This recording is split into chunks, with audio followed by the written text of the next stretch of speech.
अस्सलाम वालेकुम to all dear students. आज हम रेजोल्यूशन ऑफ फोर्सेस के बारे में पढ़ेंगे। रेजोल्यूशन का मतलब होता है किस चीज़ों को तोड़ना, उनके अज्जा में, कंपोनेंट्स में तोड़ना। तो रेजोल्यूशन ऑफ फोर्सेस का मतलब होगा हमने फोर्सेस को उनके कंपोनेंट्स में, उनके अज्जा में जिनसे वो मिलकर बनी है, उनमें इनको स्प्लिट अप करना, तोड़ना।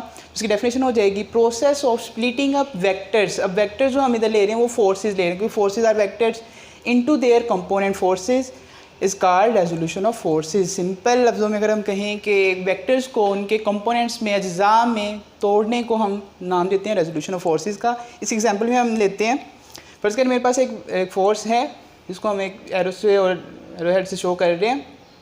अब अगर हम इसको इसके कंपोनेंट्स में तोड़े तो हम कह सकते हैं हेड रूल से ये इन दो वेक्टर से मिलकर बना होगा, एक ये वेक्टर और दूसरा ये वेक्टर। अब अगर आप देखें तो अगर इसको F1 F2 का नाम दें तो F1 F2 से मिलकर F बन रहा है। ये हेड टू टेल रूल हम लास्ट टाइम पढ़ चुके हैं, उसके मुताबिक ये जो फोर्स है ये F1 F2 से मिलकर बन रही है। लेकिन अगर हम देखें तो ये जो कंपोनेंट्स हैं ये आपस में, इनके दरमियान कोई ना कोई एंगल होगा। अब ज़रूरी नहीं है कि हम सिर्फ इस तरह से ही कंपोनेंट्स में तोड़ सकते हैं किसी फोर्स को। अब एक और मैं लेता हूँ एग्जाम्पल के तौर पर ये फोर्स। अब ये मैंने फोर्स ली है, अब इसको कंपोनेंट्स में तोड़ें तो एक अगर हम ये ले लें एक वेक्टर और दूसरा वेक्टर इस तरह से ले लें। अब ये F1 है और ये F2 है। अब हमने इस फोर्स को दो कंपोनेंट्स में तोड़ा है। अब ये जो कंपोनेंट्स हैं ये स्पेशल हैं। स्पेशल इसलिए हैं कि इन दोनों के दरमियान 90 का एंगल है।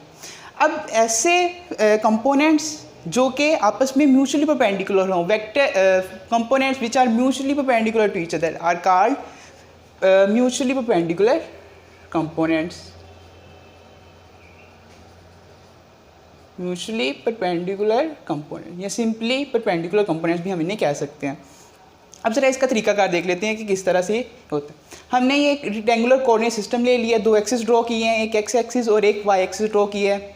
हमने एक फोर्स लिया जिसको हमने स्प्लिट अप करना है इसके कंपोनेंट्स में, वो हमारे पास ये है, ओ ए से प्रेजेंट हो रहा है, ये फोर्स है। अब इसका तरीकाकार ये है रेजोल्यूशन का कि आपने परपेंडिकुलर एक ड्रॉ करना है एक्स एक्सिस की तरफ। अब हमने यहाँ पे एक परपेंडिकुलर ड्रॉ किया है, इसको आप ए बी या बी ए बी कह सकते हैं। अब चूंकि ये वाई की डायरेक्शन में है इसलिए हमने इसको एफ वाई से प्रेजेंट किया हुआ है।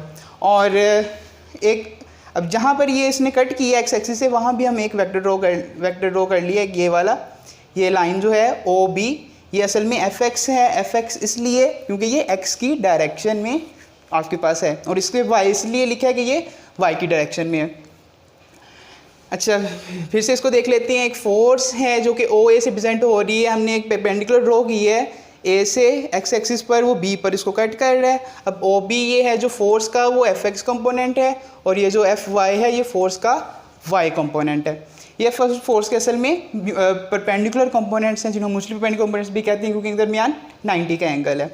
अब by head to tail rule अगर हम इसको एनालाइज करें तो ये जो ओ ए है ये असल में ओ बी और बी ए फोर्सेस का सम है। तो हम ओ ए को लिख सकते हैं O A is equal to O B plus O A. Sorry, यहाँ पर आएगा आपके पास बी ए आएगा, क्योंकि ये ओ बी और ये बी टू ए जो होगा वो ओ ए के सम के इक्वल होगा। अब यहाँ पर ज़रा देख लेते हैं हमने इनको किस तरह से लिया हुआ है। अब ये जो ओ बी है मैंने बता दिया, ये चूँकि फोर्स का ये एक्स कंपोनेंट है इसलिए एफ एक्स से इसको शो किया हुआ है। अगर हम देखें तो ये एक ट्रायंगल भी बन रही है, और ट्रायंगल कौन सी है? ये राइट एंगल ट्रायंगल है, इनके जिसमें एक एंगल 90 का होता है, उसको राइट ट्रायंगल कहते हैं। अब ओ बी जो है ये एफ एक्स है और ये उस ट्रायंगल की बेस भी कहलाती है। और ये जो बी ए है ये एफ वाई है और ये ट्रायंगल का परपेंडिकुलर है आपके पास। और ये जो ओ ए है असल में ये जो फोर्स हमने ली है जिसको हम स्प्लिट कर रहे थे, ये उसका हाइपोटेनस है ट्रायंगल का। अब अगर हम देखें तो क्योंकि हमने O A is equal to O B plus B A लिखा था, तो ओ ए अभी हमने बात कर ली वो एफ के इक्वल है, ओ बी ये एफ एक्स के इक्वल है, और बी ए जो है वो एफ वाई के इक्वल है। तो असल में हम इसको ऐसे लिख सकते हैं F is equal to F X plus F Y, कि एफ एक्स और एफ वाई को ऐड करने से हमारे पास रिजल्टेंट आता है जो कि फोर्स है। अब नेक्स्ट हम चलते हैं। अब चूँकि ये राइट ट्रायंगल है तो हम इस पर कुछ रेशियोज़ लगा सकते हैं। अब ये जो कोस थीटा है आपके पास, cos of the angle theta, ये आपके पास बेस ओवर हाइपोटेनस के इक्वल होता है। बेस हमने बात कर ली है कि वो किसके इक्वल है हमारे पास, वो एफ ऑफ एक्स के इक्वल है, हमने बेसिक एफ ऑफ एक्स लिख लिया। जो हाइपोटेनस है उसकी जगह हमने एफ लिख लिया। अब ये कोस थीटा बन गया एफ एक्स ओवर एफ। हमें चाहिए इसका कंपोनेंट चाहिए तो एफ एक्स है, तो एफ एक्स अगर हम इधर रहने दें, ये जो फोर्स है इधर डिवाइड हो रही जाके मल्टीप्लाई हो जाएगी, तो एफ हो जाकर मल्टीप्लाई हो जाएगा एफ कोस थीटा, तो एफ एक्स आपके पास सिंपली आ जाएगा एफ कोस थीटा। अब ये जो एफ एक्स है ये असल में एक्स कंपोनेंट ऑफ फोर्स है, जो कि इसका एक्स कंपोनेंट बनते हैं। अब दूसरी हम रेशो उसको अप्लाई करेंगे वाई कंपोनेंट निकालने के लिए। अब दूसरी जो रेशो है वो साइन थीटा हमने यूज़ की है, उसके मुताबिक जो साइन थीटा है वो परपेंडिकुलर और हाइपोटेनस के इक्वल होता है। अब परपेंडिकुलर हमने इधर लिखा हुआ, परपेंडिकुलर हमारे पास वो एफ वाई के इक्वल है, तो हमने परपेंडिकुलर की जगह एफ वाई लिख दी है। हाइपोटेनस अगेन वो इधर भी हमने किया था, वो हमारे पास एफ के इक्वल है। अब ये जो एफ है इधर डिवाइड हो रहा है, उधर जाके मल्टीप्लाई हो जाएगा साइन थीटा के साथ, तो हमारे पास जो एफ वाई है ये एफ साइन थीटा के इक्वल आ जाएगा। ये हमारे पास ये फोर्स का वाई कंपोनेंट है, वाई कंपोनेंट ऑफ फोर्स।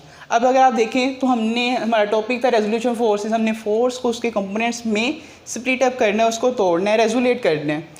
तो हमने ये सिंपली एफ एक्स और एफ वाई में तोड़ा। अब हमने एफ एक्स और एफ वाई की वैल्यूज़ भी निकालनी है। जब भी आपको कोई फोर्स है उसका एक्स कंपोनेंट निकालना है तो उसको कोस थीटा से मल्टीप्लाई कर देना है, और जब उसका वाई कंपोनेंट निकालना है तो उसको साइन थीटा से मल्टीप्लाई करना है। ये हमारा आज का टॉपिक था रेजोल्यूशन ऑफ फोर्सेस।